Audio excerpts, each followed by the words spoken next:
Councillor Cantrell. Number 4 to legal.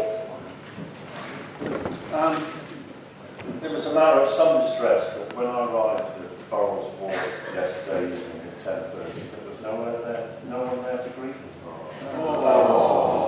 There wasn't Councillor Cantrell, although he cried out earlier in the day, to be fair to him. There wasn't the Balfour Beatty, there wasn't anybody.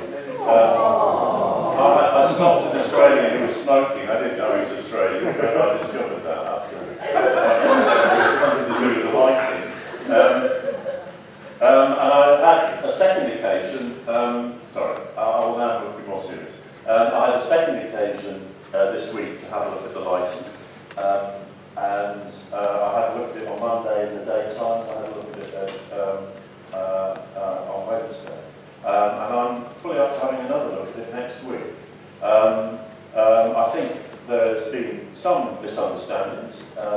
My commitment was to look at the lighting quality and to see that that was consistent with the lighting which, as Councillor Cantrell will know, is not particularly even along the whole of Queen's Road and the back to that whole area.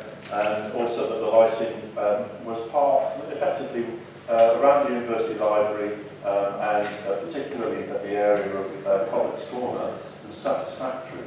Sadly, one light was out last night, and obviously that was perhaps the matter why there was a late attempt by the County Council to cancel our engagement whilst I was in the middle of 3 meetings, and therefore didn't see there was an email until today. But I will continue to take an interest in the quality of this lighting. Thank you, Mr. Mayor. We're all aware of the Chronicles of Narnia, C.S. Lewis, and I have to say, and it's not the fault of the leader, but this whole project is like a narrative from some fairy tale. We have a situation now where one half of Burrell's Walk, which is between Garrett Hospital Bridge and Queen's Road, has been renovated using the old lamps. I was there today. They look fantastic. We then have the second half of Burrell's Walk, between Queen's Road and Grange Road, where we are living in the land of Narnia. It's like giants. These are 6-metre high poles, and they're spaced out. And actually, any member could have gone along today to see what the effect would be, because all the lights were on today, in daylight. So I do hope, and I know to be fair to the leader, he did invest a lot of time beforehand trying to make sure that the county and Balfour Beatty got this right. They haven't got it right.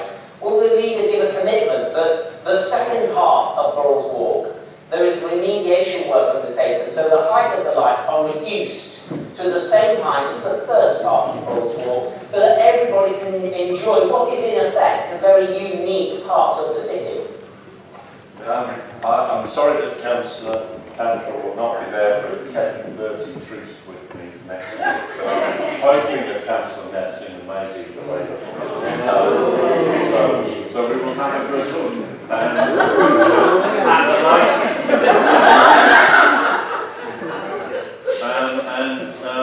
I'm sure we'll come back having been well informed. So I will discuss with Councillor Nessing in your absence, Councillor.